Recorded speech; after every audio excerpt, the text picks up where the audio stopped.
Bonjour à tous et bienvenue dans cette émission spéciale d'Express Orient consacrée au 20e anniversaire de l'invasion de l'Irak par l'armée américaine et ses alliés. 20 mars 2003, le ciel de Bagdad est rouge de feu. Les Irakiens ne le savent pas encore, mais l'avenir de leur pays va basculer. De cette guerre violente et du chaos qui en découlera, il nous reste des images fortes. 9 avril 2003, déboulonnage de la statue de Saddam Hussein, la fin d'un dictateur, la fin d'un régime. Il sera arrêté en décembre de la même année et pendu 3 ans plus tard, en 2006. Avril 2004, il y a aussi ces images des abus américains et du scandale d'Abu Ghraib, puis celle des chars américains qui profanent le cimetière saint de Najaf. Les insurgés qui combattent l'armée américaine se multiplient et la guerre fait rage. 2006, l'Irak fait un pas de plus vers le chaos. L'attaque contre la mosquée de Samarra marque le début de la guerre entre chiites et sunnites. Elle aboutira sur l'émergence du groupe État islamique et la prise de plusieurs villes irakiennes comme Mossoul. Enfin, l'image du départ des Américains en 2011. Ils laissent derrière eux un pays détruit par la guerre, le tissu social déchiré par les luttes confessionnelles et l'action politique paralysée par la lutte des clans. Notre invité Adel Bakawan, directeur du Centre français de recherche sur l'Irak, est avec nous. Merci beaucoup d'être avec nous pour cette spéciale consacrée à l'Irak. Comment peut-on décrire l'Irak d'aujourd'hui, Adel Bakawan ? L'impasse. L'Irak est tout simplement dans l'impasse politique, l'impasse économique, l'impasse sociale, l'impasse à tous les niveaux. Malheureusement, 20 ans après, c'est vraiment, on est dans l'enfer de l'impasse. Est-ce qu'aujourd'hui, il reste des traces de cette guerre chez la jeunesse ? Absolument. Chez la jeunesse, bien sûr, cette guerre-là a détruit la jeunesse irakienne. Et même la jeunesse actuelle subit les conséquences de cette guerre. Dans les années 70, par exemple, je vous donne l'exemple des femmes. Parmi les femmes, on avait 47% des médecins de femmes médecins en Irak. Aujourd'hui, parmi les femmes, surtout les jeunes femmes, 85% des femmes n'ont pas accès à l'emploi. Vous voyez, 80. Par exemple, chez la jeunesse irakienne, dans une grande province comme les provinces du sud d'Irak, le taux de chômage arrive à 75%. Bien évidemment, cette jeunesse paye encore les conséquences de cette guerre. On voit ces conséquences et d'ailleurs 20 ans de guerre et de chaos. Certains jeunes Irakiens n'ont connu que ça. D'autres ont connu l'avant et l'après. Ils se souviennent. Témoignage compilé par Bilal Tarabé. Une paix précaire, mais une paix tout de même. Car quand les Irakiens se souviennent du 20 mars 2003, ils revoient ces images.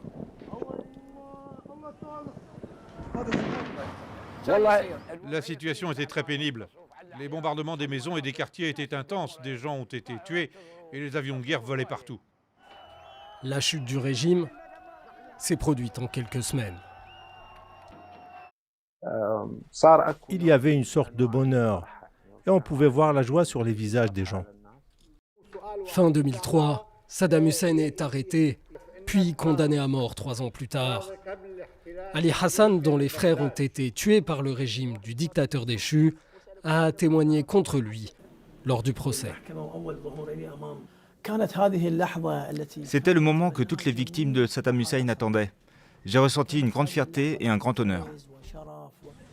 Anna Edouard, militante féministe irakienne, se souvient quant à elle des victoires sociales qui ont suivi la chute du régime de Saddam Hussein. Le 8 mars 2004, le quota de 25% de femmes au Parlement a été inclus. Ce fut la deuxième victoire du mouvement civil. Mais l'Irak va rapidement s'enfoncer dans ce qui sera près de 20 ans de crise. Attentats, rébellion contre l'occupation américaine, la guerre contre l'organisation État islamique et le soulèvement récent de la jeunesse contre le gouvernement.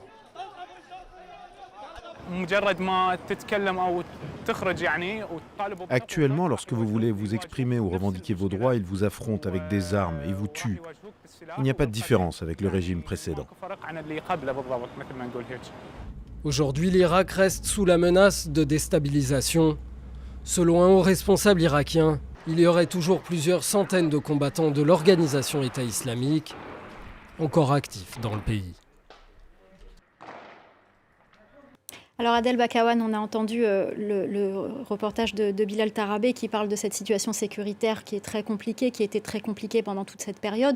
Où en est-elle aujourd'hui cette situation sécuritaire? La situation sécuritaire est compliquée parce que l'État central a perdu le monopole de la violence. Désormais, cet État central n'a pas ce monopole de la violence. Vous avez d'autres groupes armés qui produisent la violence en dehors de l'État, en dehors des institutions étatiques. Par exemple, les organisations miliciennes appartenant à Hashd Shabi. Par exemple, d'autres organisations miliciennes qui n'appartiennent pas à Hashd Shabi, à la mobilisation populaire.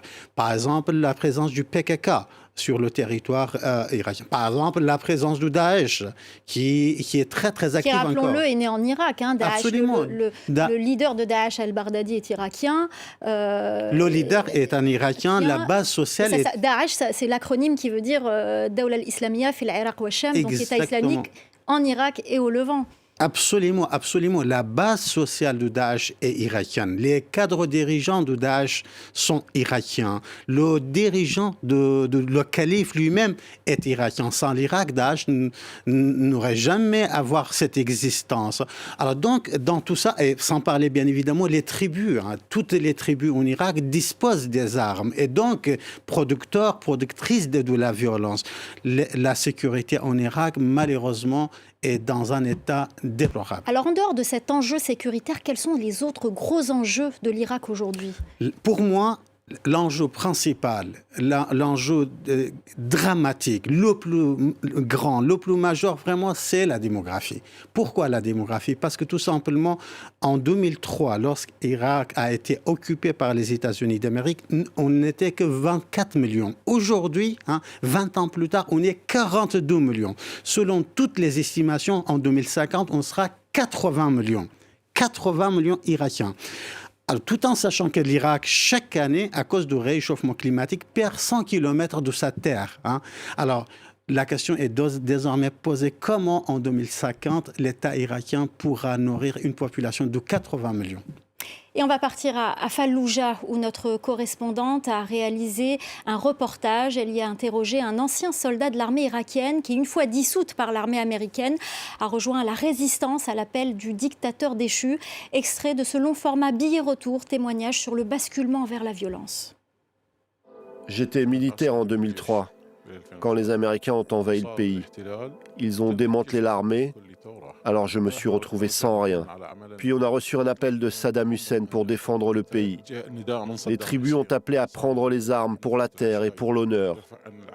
Tous les révolutionnaires, dont moi, ont suivi cet appel. On a tous rejoint les groupes de résistance. Au début, il faut comprendre que tout le monde portait des armes. Certains allaient chercher les équipements, d'autres combattaient, d'autres délivraient des messages, faisaient du renseignement, mais tout était civil. Al-Qaïda profite alors du chaos et s'implante dans la ville au début de l'année 2004. Certains insurgés rejoignent le mouvement, d'autres déposent les armes. Pour moi, la résistance a été vendue, trahie, quand Al-Qaïda est entré dans la ville et a travaillé par ses propres moyens. Les vrais résistants se sont retirés, ils n'ont pas rejoint Al-Qaïda, car leurs membres légitimaient le meurtre de policiers, de gardes nationaux, d'Irakiens. Nous, nos seuls ennemis, c'étaient les Américains. Aujourd'hui, ces anciens rebelles ne parlent plus de leur passé, par peur d'être associés à ces groupes terroristes. Beaucoup sont partis d'Irak. Avec ceux qui sont restés, on a repris notre vie. Certains sont handicapés, mais beaucoup sont morts. Avec les survivants, on se salue, mais c'est tout. Alors Adel Bakawan, on voit que des décennies après l'invasion américaine, en Irak, le pays est plongé dans l'instabilité politique. Est-ce que ce nouveau gouvernement peut faire avancer les choses? Écoutez, le gouvernement de Mohamed Shia Soudani, pour moi, est une opportunité extraordinaire pour les Irakiens. À l'échelle de la subjectivité de la personne, Mohamed Shia Soudani, je pense que c'est l'acteur le plus intègre du champ politique irakien. Il a exercé presque toutes les fonctions au sein de cet État irakien. Et jusqu'à aujourd'hui, il n'y a jamais eu un dossier de corruption. Il n'y a jamais eu une histoire, un récit négatif. Donc, c'est un homme intègre qui est à la tête de cet État. Je lui ai parlé à plusieurs reprises. Il a une vision stratégique pour l'Irak. Maintenant, la question est, est-ce que les acteurs qui protègent le régime l'empêchent ou pas? C'est ça la question fondamentale. Alors justement, est-ce que ce petit basculement sur la scène géopolitique, le rapprochement entre Téhéran et Riyad, peut aider à ce changement, peut aider ce Premier ministre irakien à aller de l'avant et à se détacher du joug iranien aussi? Écoutez, là aussi, je vois un point vraiment optimiste et positif par rapport à l'Irak. Tout ce qui s'est passé pendant 20 ans en Irak, il y avait quand même une main invisible de l'Arabie saoudite et de la République islamique de l'Iran. Ces deux grandes puissances du système régional transférer leurs désaccords et régler leurs désaccords sur le sol irakien. Un accord entre les deux capitales, Riyad et Téhéran, pourrait vraiment apaiser la situation irakienne. Merci beaucoup Adel Bakawan. Très rapidement, un mot d'espoir pour l'Irak? L'espoir pour moi, c'est avoir Mohamed Shia Soudani à la tête de ce gouvernement. Si la communauté internationale l'accompagne, il pourra réussir avec bien évidemment la volonté positive des acteurs irakiens. Merci beaucoup Adel Bakawan. Je rappelle que vous êtes directeur du Centre français de recherche sur l'Irak. Merci de nous avoir accompagnés tout au long de cette émission spéciale consacrée au 20e anniversaire de l'invasion américaine et de ses alliés en Irak. C'est la fin d'Express Orient. Restez avec nous, l'info continue sur France 24. T'as les passeports? Je suis un extraterrestre, papa. Oui. Bah non, c'est toi qui les as. Ah bah non. Ah bah si. Regarde. Ah bah si. Tenez, madame. La météo avec Carrefour Voyage. Élu meilleure agence pour vos vacances. Carrefour, bien plus que des courses. Vous, au moins, vous pouvez voir la météo avec Aesio Mutuelle. C'est ça, la mutuelle d'aujourd'hui.